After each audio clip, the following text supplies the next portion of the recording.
at 10, the weekend weather is playing a little game of now you see me again with those showers. It looks dry now, but Sunday could bring a little bit of everything, Sam. You're laughing I like here. that. Thank you so much for joining really us for the Fox 61 News at 10. I'm Priscilla Meza. Yes, I'm here in the Weather Center with meteorologist Sam Sampiri. So what should we be watching for? What can we expect? Well, if you want to pick your weekend, it'll be tomorrow, Saturday.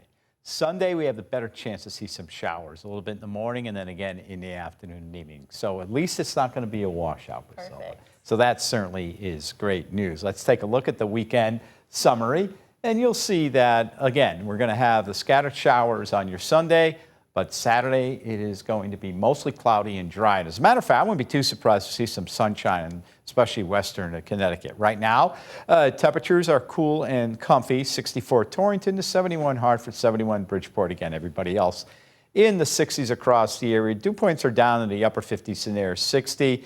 And yeah, we have some high clouds rolling up from the south. Some old rain from the storm system that really developed last night is now pulling away. Our next system, we're going to watch what's going on to the west and to the south. This will fall apart for a while. There'll be a secondary front that'll move in for Sunday night, late or Sunday afternoon. In this system, we're going to be watching coming up the coast, and it looks like it's just going to skim us and miss us for late on Saturday. So meanwhile, for tonight, again, partly to mostly cloudy, lows down in the 60s. And for your Saturday, mostly cloudy, but we could see some intervals of sun. And yes, what about the Bridgewater Fair? It's that time of year now, getting into the middle, end of August into September.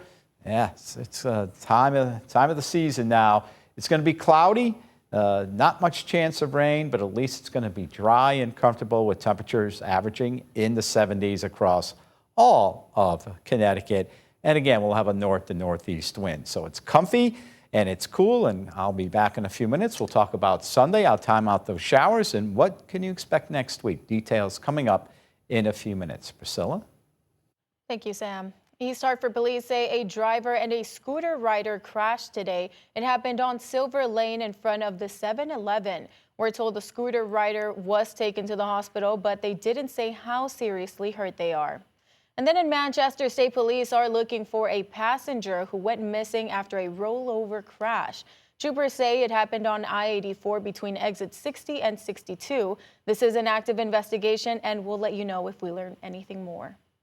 We have an update on the Windsor water main break. Windsor Avenue is closed to northbound traffic at Deerfield and Rood. Southbound Windsor Avenue has one lane open, while northbound traffic is being detoured onto Ford Road. Rood Avenue traffic is being sent to Plymouth Street, and Deerfield Avenue only has a left turn onto southbound Windsor. Town officials haven't provided details about impact or a repair time. We'll let you know as soon as we learn more. If you're on Connecticut Medicaid, you could soon receive a letter about a data breach. The state says information tied to about 41,000 Husky members was accessed in June, including names, medical claims, and services received. There's no evidence the information was misused, and Social Security numbers and bank information weren't involved. Still, affected members are being offered free identity monitoring and fraud support. Back to school shopping is in full swing, but for hundreds of New Britain families, there's one more thing on the checklist: getting their children up to date on required vaccines. And with the first day of school just around the corner, the city is stepping in to help families get it done. Fox 61's Alicia Hercules is in New Britain, where a clinic is making it a little easier for families to get ready for the school year. The school district says more than half of the students without immunizations are from the high school. To help reverse those numbers, the New Britain Health Department hosted an immunization clinic, which parents I spoke with say has been very helpful. Everything is pretty quick and easy. I'm really surprised.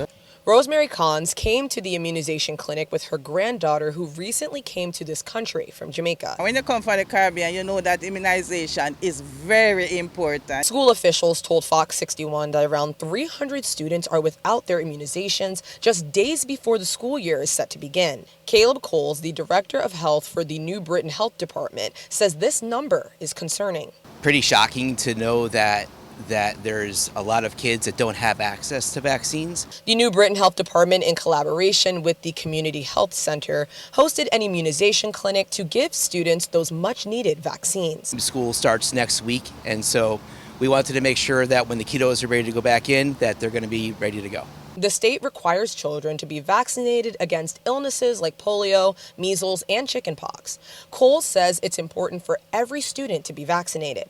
We've heard a lot about herd immunity and how important that is. Khan says children being immunized before they return to school is safer for all students. It helps your kids. Even if they get sick, they're not going to get that sick to be hospitalized. If you did miss out on the immunization clinic, Cole says their department is open for walk-ins or appointments Monday through Friday from 8:15 to 3:45.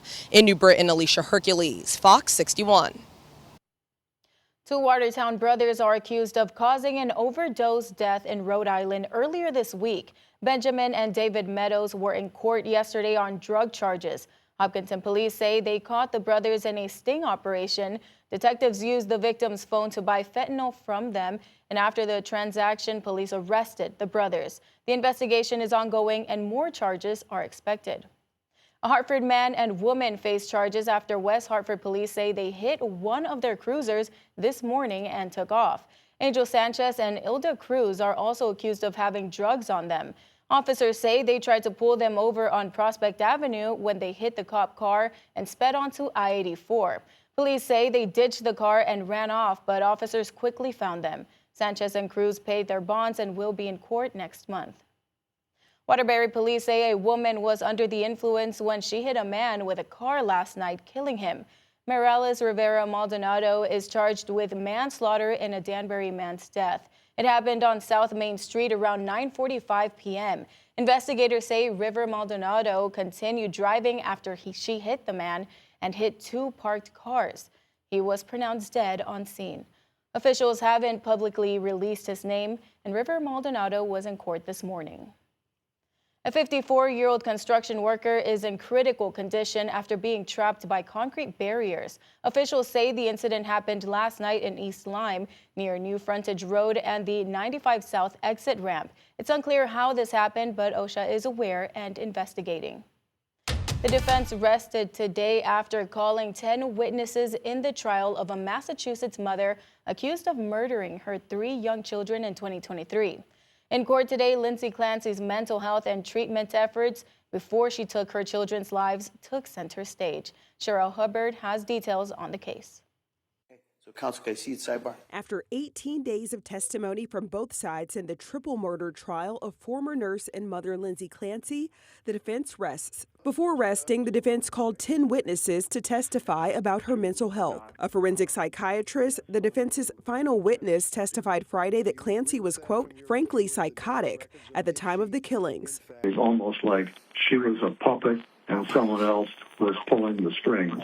Clancy doesn't deny killing her 3 young children in 2023, but her attorney argues Clancy should not be held criminally responsible because of mental illness. This week, the defense has called several witnesses to the stand in an attempt to focus on her mental health struggles, including immediately after the killings. She had bipolar disorder with postpartum psychoses. In addition, she was unable to conform her behaviors to the rule of law. After the defense rested on Friday, prosecutors presented rebuttal witnesses. Prosecutors have painted the crime as premeditated. The DA's office alleges Clancy was not in a state of psychosis and instead killed her children, quote, deliberately and meticulously. As I understand the deaths, they were done methodically, one by one, in a way that was organized. Similarly, her attempt at suicide was organized and thoughtful in a sense. Lindsay Clancy has pleaded not guilty to 3 counts of murder and faces life in prison if convicted. Cheryl Hubbard, Fox 61. A Texas court dramatically slashes a judgment against conspiracy theorist Alex Jones. That judgment was for saying the Sandy Hook school shooting was a hoax. A Texas Court of Appeals reduced the $50 million judgment against the InfoWars founder down to $1.5 million. Jones had been ordered to pay the $50 million to the family of 6-year-old Jesse Lewis, who was killed in the mass shooting. However, the court ruled that his parents, Neil Heslin and Scarlett Lewis, did not show evidence that harassment, which was inflamed by Jones' claims, rose to a level that would allow them to exceed the state's cap on damages. That cap is $750,000 per person. Today's decision does not affect a $1.4 billion judgment against Jones in Connecticut. Two seasoned Southington artists teamed up with local high schoolers for one of the coolest summer projects you'll see. A large mural in the heart of downtown Plantsville that showcases Southington's history. And as Fox 61's Jamel Johnson reports, while it's not yet finished, it's already captured the hearts of locals.